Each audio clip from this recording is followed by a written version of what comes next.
So I've been called to do a channeled reading right now. I'm going to allow the flame in the candle just to guide a scrying session for you. Whoever's been drawn to this reading, I'm going to allow the messages to come out as they will.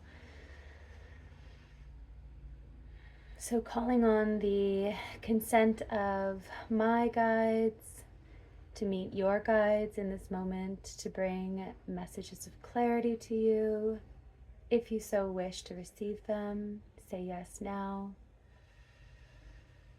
Taking in a big breath and releasing. We are all centered here around this flame, around the hearth of our spirit, our creative spirits meeting at this moment.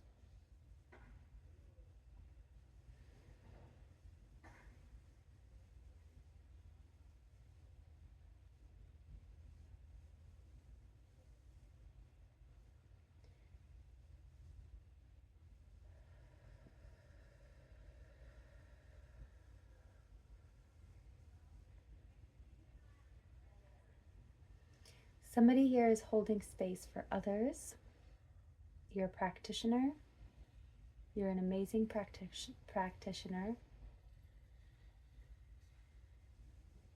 Whatever you do, you're really good at it. You're praying regularly. You have devotion to whatever you're doing. You've worked really hard to master your craft, to master your skills.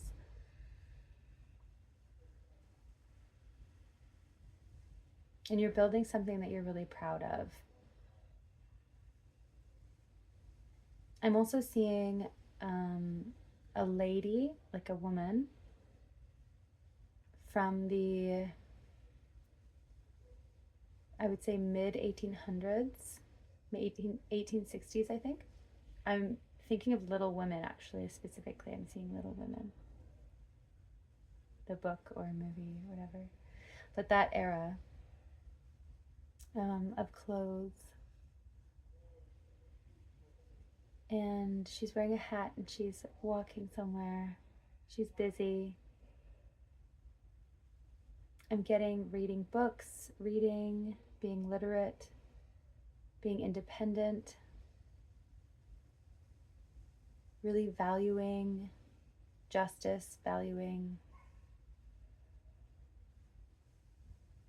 intelligence, emotional intelligence, and mental intelligence. I'm specifically getting Jo from Little Women, so that might be significant. It might be like a kind of a favorite character of yours. And now I'm getting a path through the mountains. So it's reminding me a little bit of Grand Canyon or the ravines in the southwest of the United States, but it's also reminding me of Lord of the Rings and the Misty Mountains. So there is a journey. I'm also seeing a wizard's hat. So someone here definitely is interested in fantasy, magic, in the other world. And I'm really getting that whoever's turning into this reading is on a journey, a soul journey to higher wisdom, to greater enlightenment. They are seeking greater enlightenment. Their soul is very old. I'm also seeing the Hermit card from Tarot. So I really am seeing an old soul here, feeling your energy as old soul. Your soul is so ancient, it's like been planted through many, many timelines, through many, many ages. And now your soul has this huge kind of vastness and groundedness to it. Actually, what I'm feeling is someone who is so spiritually tapped in that they don't really have words to describe it. They don't really have a lot of words to say. And some masters, some spiritual masters often are not very talkative or don't say very much. And I know of gurus and ashrams that are basically all but silent. And it's just their presence that brings darshana to others, or the feeling of communion with the divine, of like understanding, deeper understanding, higher understanding. So your presence is like, your purpose here on earth is to be like a mountain. It's to anchor in this spiritual presence so that others may find it, so that others may feel it. This is making me emotional. It's a very sacred purpose. You don't need to be doing anything else other than that. That's the mystery of this whole thing, is that all there is being. And that's something that you're learning as you go along your path. But it's something that, of course, in the world we live in now, that we all struggle with. Needing to find purpose, needing to monetize all of our skills, especially if we are devoted spiritual people, we feel like we need to find a way to monetize that.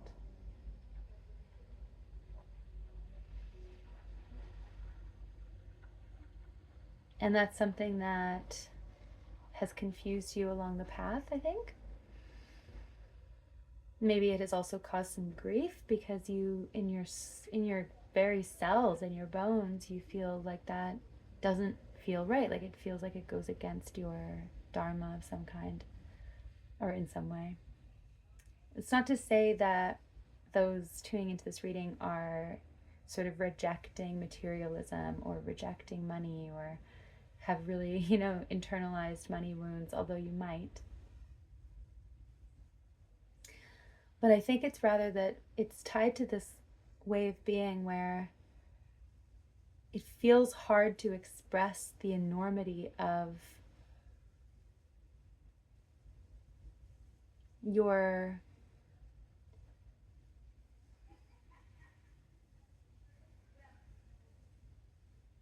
what's the word I'm looking for?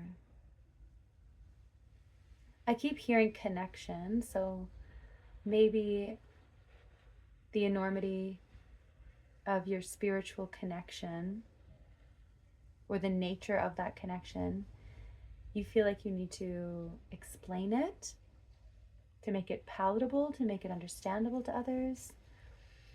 This group might be feeling like they already know that they are on the path of spiritual leadership.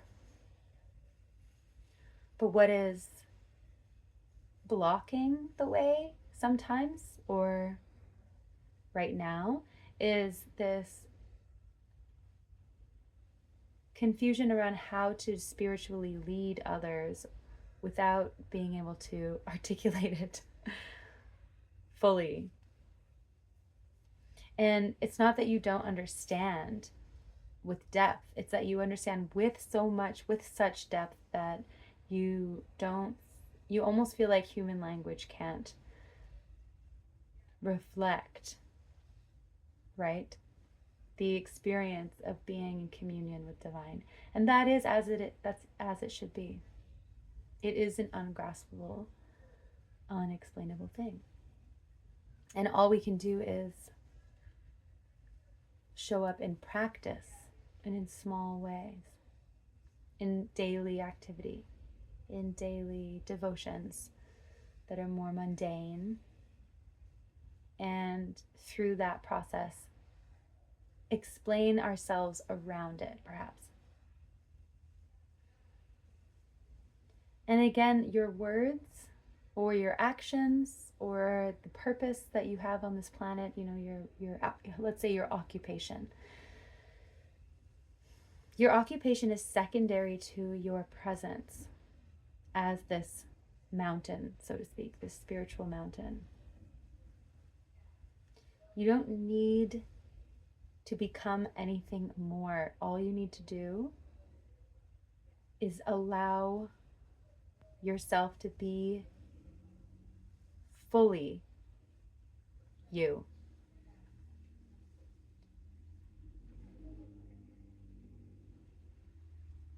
Exactly what you are already doing, what you are already good at, the openness, the open doors, okay? The open doors within.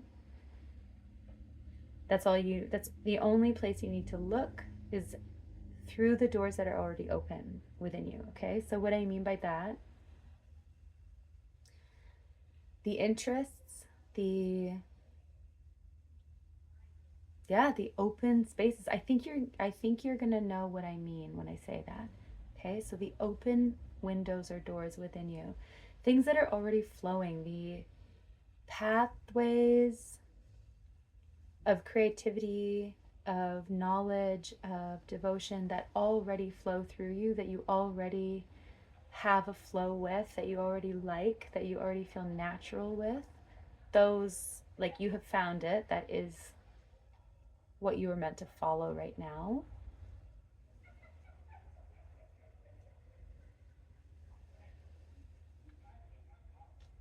I'm seeing a dog. kind of I'm seeing a few different types of dogs, but it's beige with like a black or brown kind of coloring on its face and has floppy ears. It could be like a mastiff, or it could be a bloodhound, or it could be a pug, it could be a shepherd, something like that. That's the kind of dog that I'm seeing that might be significant for someone. It might be a spirit guide or like an old pet that comes to visit just to keep you company or to guide you. Dog and, well, animal spirits come to us to guide us usually down the path, right? But I'm feeling that there's like an animal, especially a dog, that might be a spirit guide for someone here.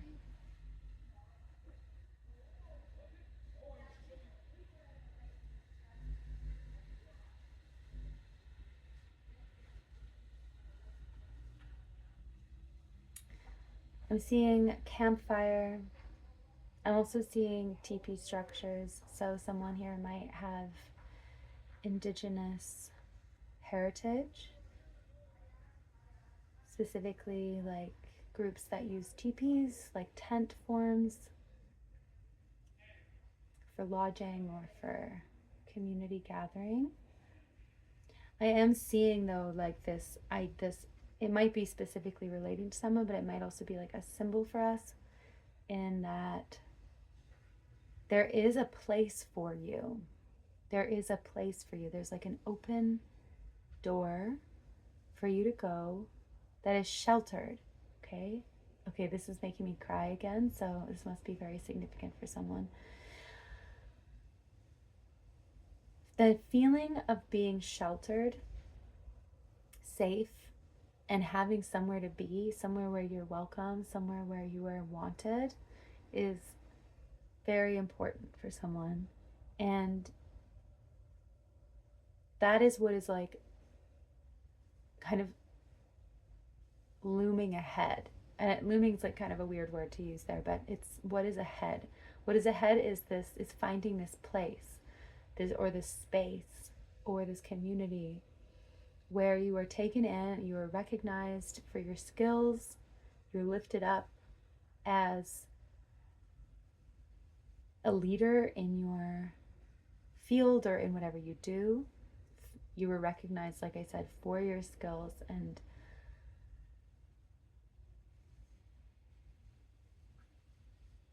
I guess pedestaled for that, but not in a negative way.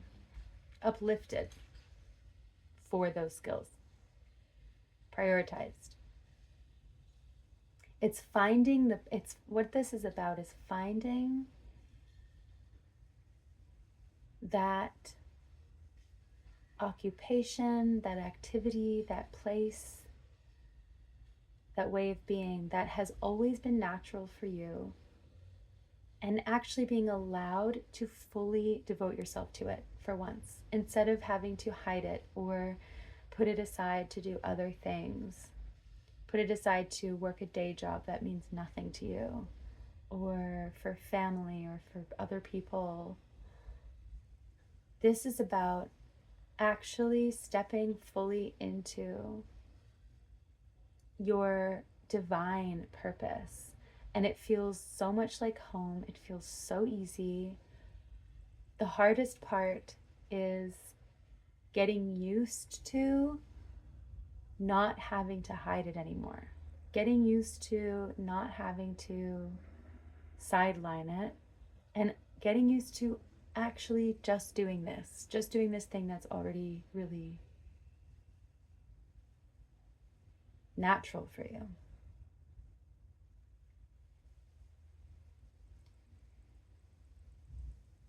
So, what else are we getting here?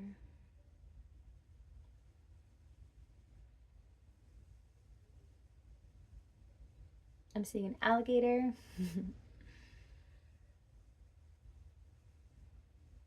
Alligators are like lizards or dinosaurs. Someone might have an interest in those things, or they may live somewhere where there's a lot of fossils, or there's alligators and crocodiles. Or maybe it's a cartoon, like I'm seeing kind of a cartoon. So, like maybe someone either likes to draw cartoons, illustrations, animals like that, or they have a favorite show or something from childhood that reminds them of that. Maybe it's a stuffed animal or a storybook.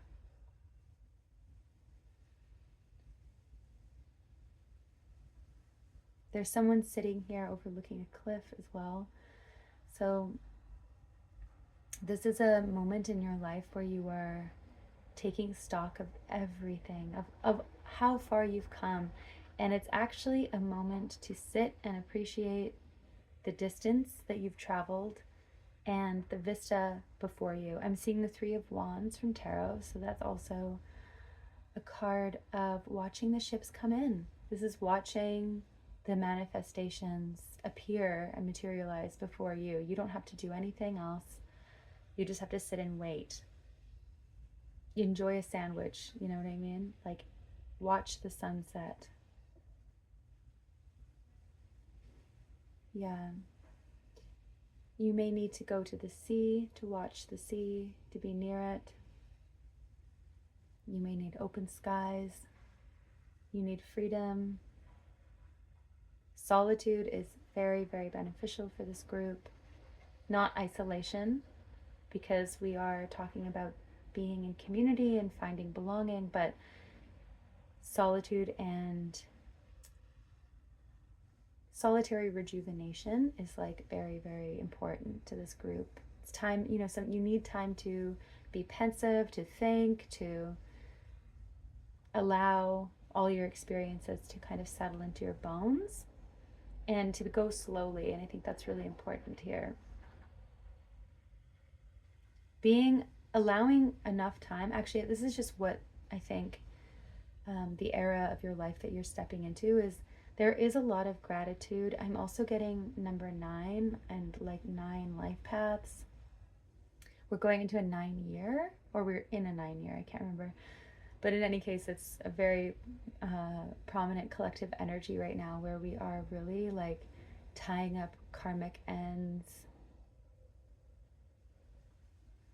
and letting go of things that really aren't working anymore, saying goodbye to things that aren't working anymore, and looking to the future, to newness. And that can be it can be overwhelming. So this is basically saying to allow your soul to catch up to you, to sit and to be present and feel grounded before you make moves. It's okay to take your time with everything right now.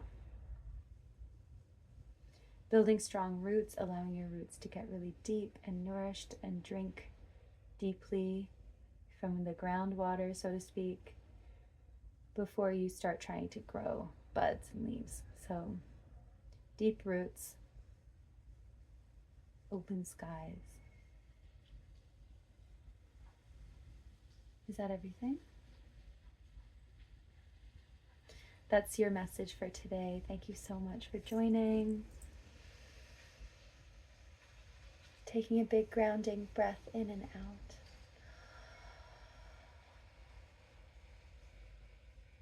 Thank you so much for being here, for tuning in, and I will see you again soon.